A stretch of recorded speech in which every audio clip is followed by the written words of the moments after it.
માંડવીમાં અત્યાર સુધી લોખંડના ગડરો મૂકીને ટેકા આપવામાં આવ્યા હતા। આ ટેકા આપીને તેઓએ માંડવીના જે કમાનને અને અન્ય ભાગોને બચાવવાની વાત કરી હતી, પરંતુ આ ટેકા લગાવ્યા બાદ તેમાં તિરાડો વધતી ગઈ।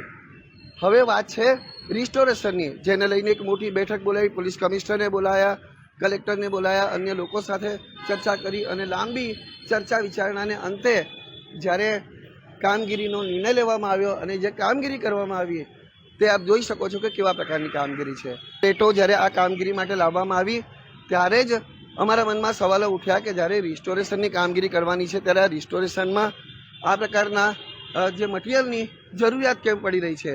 પાકા પાયે વેલ્ડિંગ કરી દેવામાં આવ્યા। જે પ્રકારે એક પિલ્લર ધરાશાયી થયો હતો ને એ પિલ્લરને જ્યારે બચાવવાની વાત થઈ તો તેને ફરતે એક ચોરસ પિલ્લર નવું લોખંડનું ઊભું કરી દેવામાં આવ્યું। નવા પિલ્લર બનાવવા માટેનું મટીરિયલ પણ એ જ વાપરવાનું હોય જે મટીરિયલથી આ ઐતિહાસિક ઇમારત બની હોય। રિસ્ટોરેશનનો અર્થ જ એ થાય છે કે જે મટીરિયલથી એ ઐતિહાસિક બિલ્ડિંગ બની હોય તેના એ જ મટીરિયલથી તેનું નિર્માણ ફરી એક વખત થવું જોઈએ। પરંતુ અહીં આપણે જોઈ રહ્યા છે કે હવે માંડવી આખી જાણે લોખંડમાં પરિવર્તિત થઈ રહી, લોખંડના ઇમારતમાં પરિવર્તિત થઈ રહ્યો હોય તે પ્રકારના દુર્ભાગ્યપૂર્ણ દ્રશ્યો જોવા મળી રહ્યા છે।